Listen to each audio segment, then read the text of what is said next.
Welcome to Sports from the Couch. I gotta say, it's the stupidest thing in sports. With your host, Mike Mercado. Players cannot stand him. Coaches cannot stand him. Most importantly, the fans can't stand him. Brought to you by Mercado Airwaves. I'm gonna say it once, and hopefully I'm wrong, but it's a disaster waiting to happen. That is so bad, that is absolutely brutal. Hello and welcome in, friends, to another edition of Sports from the Couch here on Mercado Airwaves. I'm your host, Mike Mercado. I want to thank you so much for making us a part of your day. Make sure you guys are following us all over the universe, because on today's edition, that's how you can be interactive with the show on our Mailbag edition of Sports from the Couch on this Tuesday, June 15th, 2021. Your boy was a little under the weather on Monday, so we pushed the show a day, and we get a chance to answer your questions. So that's going to be a lot of fun. But before we get to that, let's take care of some housekeeping notes. You can follow us all over the universe. I'm on Twitter at Mike M Media, Instagram, Mike Mercado Media, or you can be interactive with the show on Twitter at Couch Sports Talk. Please give us a thumbs up and hit that subscribe button on YouTube. YouTube.com/Mercado Airwaves Network. There you can see the video version of the podcast. That's YouTube.com/Mercado Airwaves Network. Like us on Facebook at Mercado Airwaves. Please subscribe to us, share us, comments wherever you can share our podcast at Mercado Airwaves. You can become a producer of the show. Support the network at Patreon.com/Mercado Airwaves. And of course, check out our Teespring store at teespring.com/Mercado Airwaves. We have a bunch of cool swag just for you in time for the summer. And of course, if you want to keep up to date with everything we're doing on the network, the True Crime Show, the Pop Culture Show, Two Nerds of a Feather podcast, our sister podcast, the Gone Missing podcast, check us out on Twitter at Mercado Airwaves. So it is a mailbag edition of Sports from the Couch. And as you can see here on the video version of the podcast, we have 5 different questions that we're going to get to today. And a bunch of our friends sent them in. So let's get right to it. And the first one comes to us from Brendan Jones at Brendan Jones on Twitter. That's Brendan_Jones. Did Kobe White, show that he has a future with the team, Chicago Bulls, with the success of his last 10-ish games? So, interesting question that Brendan brings in, because a lot of people, obviously this offseason, are talking about what the Bulls are going to do for point guard. You know, it's been the biggest discussion this entire season since Kobe got drafted, is that he, while plays point guard, he doesn't facilitate the ball as you would want for somebody that you hope to get you to an NBA Finals, the playoffs. For example, Chris Paul, Mike Conley Jr. We've talked about it, Lonzo Ball. Kobe does so many other things, though. First of all, the dude's a killer, right? Like, that is straight from it. He's got ice in his veins. So that is something you can't, all NBA players think they can shoot the hell out of the ball. But there's certain dudes where it doesn't matter if they go 0 for 22, they go 2 for 12, or they hit all 15 of their shots. They're going to put him up. And Kobe falls under that. But you bring up the last 10-ish games, and I mean, just a sample size, and you got to keep in mind that Zach wasn't there because he was in the COVID protocol, right? But these are just points, and this is from game 61 to 72, all right? And we'll start from 61. I got this from Basketball Reference. 17 points, 12, 21, 12, 23, 14, 25, 21, 26, 17, 3, and 19. So there were games where he balled out. There were games where he was okay. But this is where, you also have to be fair. Look at some of these assist numbers. 5, 9, 7, 3, 5, 6, 5, 3, 4, 10, 6, and 5. So even when he has the ball, he's controlling the offense, he doesn't have all that many assists. He's not getting other people involved. He is somebody who, if you give him the ball in motion or he could create his own shot, he's going to cause trouble. But he's not going to do that for other dudes, at least right now. And this is a very basic, criticism of Kobe, and it's so minute in the grand scheme of things because all these dudes are ballers. But if you're looking for the criticism, that's what it is right there. So this last 10 games, yeah, he balled out. He played well. The Bulls missed the playoffs. And the biggest compliment I can say about Kobe when it comes to on the court is the same thing that I use to, again, give some criticism towards Lauri Markkanen. It's when Zach was gone, he stepped up. He brought his game to another level. He did things he was supposed to do to help the team as much as he can. And that's what Kobe did. That's an intangible. And he listens and he wants to be great. Shout out to Mo Cheeks that took him under his wing. I think there's a lot of greatness in Kobe. Do I think it's the starting point guard of an NBA championship team? Probably not. Can he be a starter on certain teams? Yeah. Will he be a great sixth man if he stays healthy and if everything kind of keeps going right? Yes. But will he be Chris Paul? Probably not, but who is? So, and looking more directly to your question, did Kobe show that he has a future with the team with the success of his last 10-ish games? Absolutely, and much more than like Larry Marketing. That's where it's at. Is he going to be top 5 point guard in the league? Probably not.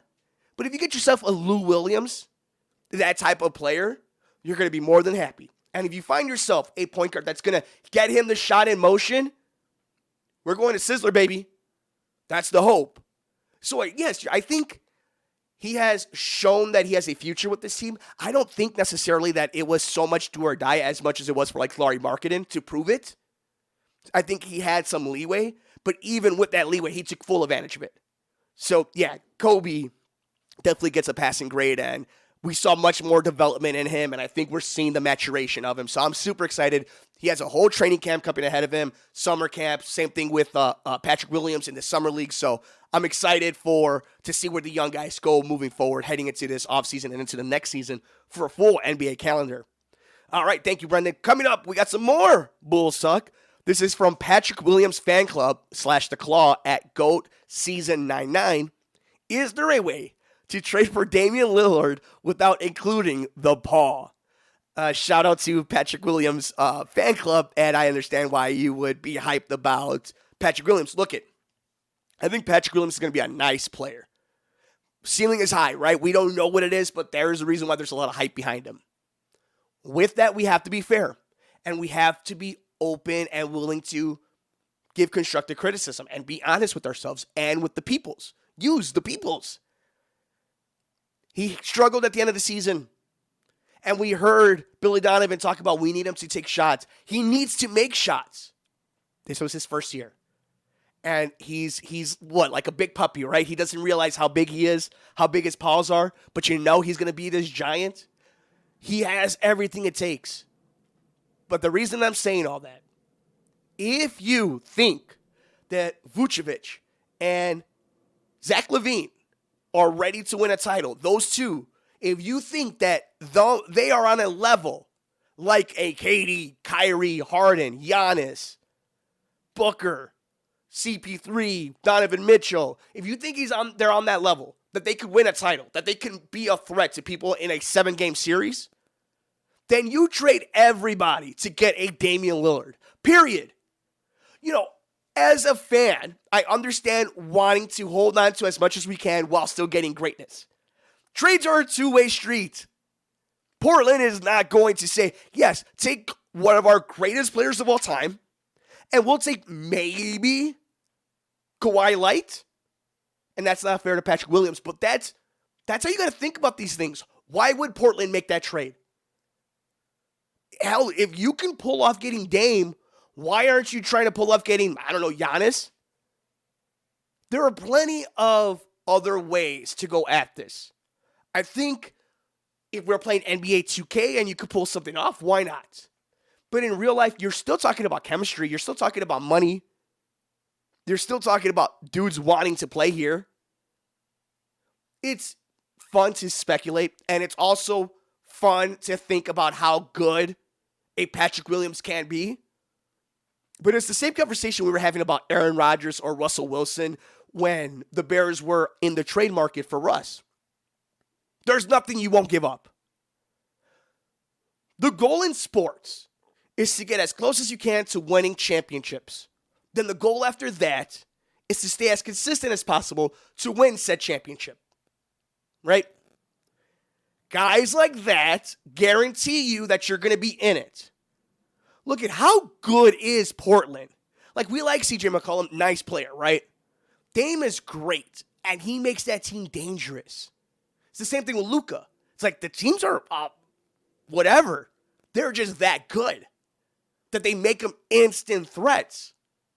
So if you believe in your roster enough, and like that's also the thing too. If you're talking about we want to hold on to players or we're afraid to trade these players, your team still didn't make the playoffs. Didn't even make the play-in tournament. And like you could say about injuries, you could talk about COVID. But that's the fact. That is the black and white truth of it. So, yeah, I think it would be wonderful if you could get Dame time in Chicago.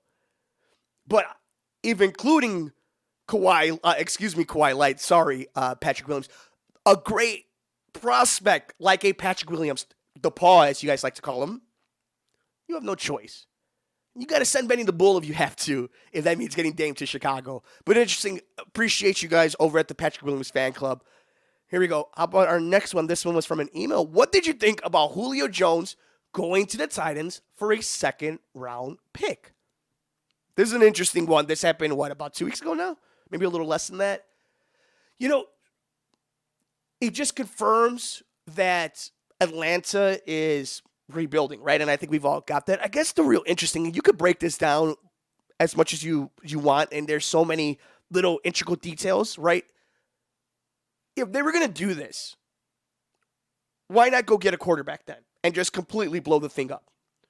Or if that's not the case, and the only reason that you made this trade is because Julio was on national TV and, got outed because of Shannon Sharp, then why were you caught with your pants down? Because Atlanta normally doesn't do that. And there's been talks that Julio's been wanting out for 2 years. So why now did it all get out? Okay. So that's its own interesting thing. Atlanta is going through its own problems. Tennessee. Look, all this really does, and I don't know if you guys understand this, they're not going to start just airing the ball out. Not when they have the best running back in the league. And Mike Vrabel, I always forget how to pronounce his name the right way, the Tennessee head coach, he's not just going to all of a sudden make this Kansas City. No, they're going to protect the ball, and they're going to make Derrick Henry run it down your throat. And then every once in a while, they're going to throw it over the top, and one of those man beasts in A.J. Brown or a now Julio Jones are going to catch it and score touchdowns. But they're not going to just be flying up and down the field. But with that, look at that division. Where's Jacksonville going to go? Drafted a new rookie quarterback, all the hype in the world, a lot of pressure. Got a new head coach who's running everything. Tim Tebow's in that team. So there's just going to be random drama. Okay, so Jacksonville, whatever. Who knows what's happening with Houston and with Deshaun Watson? Okay, get them out of there. So then it becomes Indianapolis and Tennessee. And I think Carson Wentz going back to his old offensive coordinator. That might be something good, and that's a nice team. I like Jonathan Taylor. I like that defense. That could be fun. So I don't think this just automatically makes them the favorites in the AFC. I don't even think this makes them the favorites in the AFC South. It makes them competitive. It makes it interesting. It goes into the mindset of, I don't know what the hell Atlanta was thinking. And I also wonder, what's Green Bay thinking? If all essentially it costs was a second-round pick to get Julio Jones, why aren't you picking up the phone and offering a first-rounder? I get it, the equity, and it's not worth it. Point being, well, I think it's a little overstated that people say Aaron Rodgers never had help. If you have a chance to get a talent like this for 1 year, even if you got to eat that money, right? And you see the momentum in the NFC North changing, why not try to strike and make a deal now? I don't understand it. I shouldn't be surprised this is the same GM who's calling him a interesting fella or whatever. I think that's bad management. I think it's malpractice if more teams didn't ask what it would take to get Julio Jones. While I think he's definitely on what you would say the decline of his career, what's the decline of a career of one of the greatest of all time? Is he now just average or a little bit above average? That's still pretty damn good if he's your second or third option behind A.J. Brown and obviously Derrick Henry. I don't think they become Super Bowl favorites like a lot of people want them to be. They're fun. They're interesting. It's going to be a fun matchup in the AFC South. There's no guarantees. And we've seen in the NFL first to last, last to first, all the time. What I want to know is, did Green Bay make an offer? Who didn't make an offer? Were the Bears in on it? They shouldn't have been, but were they in on it? Let me know your thoughts. I'm on Twitter at Mike K Media, Instagram, Mike Mercado Media, and of course, on Twitter at Couch Sports Talk. This one's on Facebook from our boy, Michael Ambro. I always mess up saying your last name, my guy, so I always call him Ambro besides Dean Ambrose is a good wrestler. But shout out to my dude. He actually made the rap song back in the day when youngster Mike was a up-and-coming sports broadcaster. I had the Chicago Beat, and your boy Ambro did the intro for the show. So you guys could check that out on the archives over at Mercado Airwaves.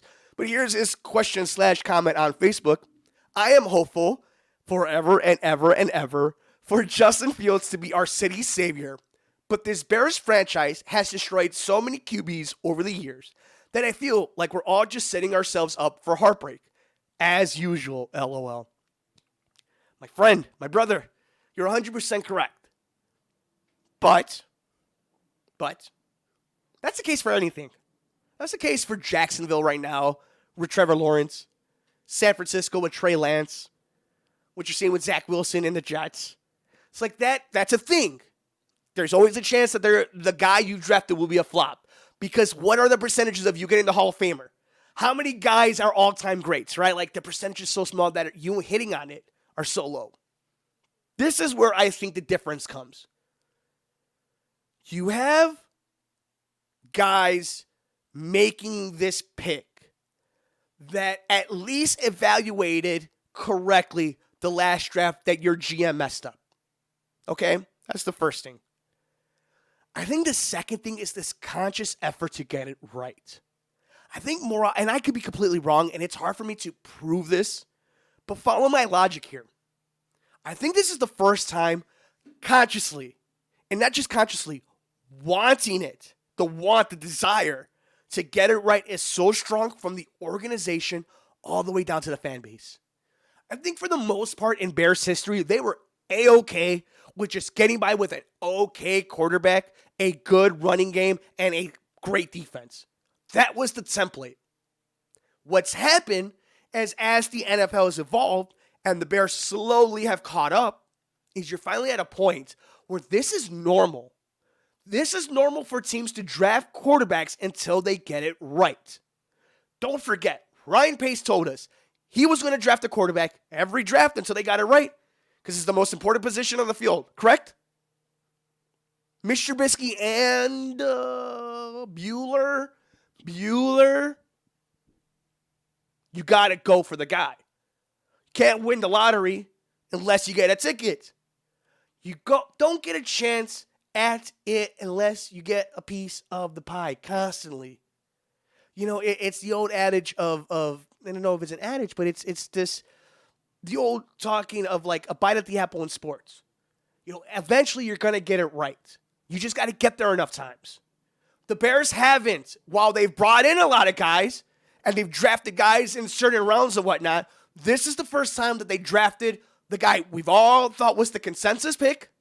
He had all the attributes. He had the resume. They got the guy they were supposed to. They didn't reach for anybody. They didn't make this outlandish trade. It's the right move. And that's why, whether it works out or not, and that's the thing, Bears fans, look, I'm as excited as anybody. Justin Fields is my quarterback, and you will not be talking to me in any which way. Shout out to Everett O'Neal. But there's the possibility it doesn't work out. It's just, it is what it is. And we know Ohio State quarterbacks don't have the best reputation. Chicago Bears quarterbacks don't have the best reputation. We understand all that. But there's a reason why you feel confident or better about it. Because it was the right guy, the right move, the right time. Whether it works out is different. You just got to feel or hope that you finally rolled the right dice this time. And finally, this is a quote we got actually at the end before we started recording. And thank you, Amber, for that question. It kind of leads into this one. Chicago Bears head coach Matt Nagy told Chris Collinsworth that there is no possible scenario that Justin Fields is the starting quarterback week 1. Quote from Nagy, Andy Dalton is our starter. Justin is our number 2. And we're going to stick with this plan. You just got to trust the plan. What are your thoughts on this quote from the Bears head coach? So as we're going to break this down, I just kind of want to take a look. A few weeks ago on Sports from the Couch, I gave my predictions of when I think Justin Fields will be starting for the Chicago Bears. And as I'm looking through right here, we got preseason games. All right, let me bring this up right here so I can take a look at it. Okay, so I have a theory on when Justin Fields will play. These are the two scenarios. Scenario one. I guess there's three, but scenario one and scenario two kind of playing together. Scenario one, Justin Fields is just so undeniable during training camp, preseason, that he has to play. Okay, that's the easiest route to it, or at least that's the less route that we need to talk about with obstruction, or we could go into detail about it. The second thing, Andy Dalton starts week 1, Bears don't win, and then they go to Soldier Field for week 2. And then you start looking at the schedule, right? You let Andy Dalton have his turn with Aaron Donald and those boys over there, Leonard Floyd, and then you just hope for the best for Justin Fields. Sure, you get through week 1, maybe you ink out a win, whatever. Start looking at the schedule. Bengals at home, at Cleveland, Lions at home, in Vegas, then the Packers, then the Bucks, then the Niners, then the Steelers, Ravens, Lions, Cardinals, so on and so forth, right? Look at that schedule. Bengals, Browns, Lions, Raiders. First 4 games after that LA game. Looks like a nice spot to put your guy in. Doesn't have to play week 1. Doesn't have to go deal with that defense for a potentially Super Bowl contending team in LA. And then you get to start your first NFL game at home against a horrible Cincinnati Bengals team. My theory all along has been Justin Fields will be the starting quarterback for the Chicago Bears against the Cincinnati Bengals. Week 2. Latest against the Raiders in Vegas. That is just my thoughts. I think Andy Dalton is a very nice quarterback. He's a professional. You could keep him, and he won't embarrass you. Will he win you a Super Bowl? Probably not. It's no guarantee Justin Fields will. But if you're asking me to make my prediction, to make my guess, hey, Mike, when does Justin Fields become the starting quarterback for the Bears? I think it's no later than week 4 against Vegas. Or at least week 5, excuse me. Yeah, week 5. But I wouldn't be surprised if we wake up after that Sunday night game in LA and we hear that Justin Fields will be taking on Joe Burrow week 2 at Soldier Field. Those are just my thoughts. I could be wrong. But look, and I'm not going to criticize Nagy for saying that. He's saying what he's supposed to. He's backing his veteran quarterback, and he's also making sure that his rookie quarterback, doesn't have pressure. And you could ask me about it. Don't ask him. I like that. Deflection. I like that. But it doesn't mean anything. It's June 15th. They haven't hit the field yet. Give it time. And Justin Fields will be the quarterback of your Chicago Bears. But with that, friends, I think that is it. We have taken all your questions. And if you would like to be on the show, if you would like to have your thoughts or questions read for the entire universe to digest, love, and think upon, send us a tweet over at Mike and Media. Make sure you're following us all over the universe. That's Twitter at Mike and Media, Instagram, Mike Mercado Media. Be interactive with the show on Twitter at Couch Sports Talk. Make sure you like, rate, review, and share us wherever you get your favorite podcast at Mercado Airwaves. Please do us a huge favor. Subscribe to us on YouTube, youtube.com/Mercado Airwaves Network. You can see the video podcast version of the show. And of course, check us out all over the universe on Twitter at Mercado Airwaves. Thank you guys so much. My voice is going. I'm going. We're done. Please take care of yourself. Take care of each other. Enjoy all the games. We will see you next time here on Sports from the Couch on the Mercado Airwaves Network. I'm Mike Mercado.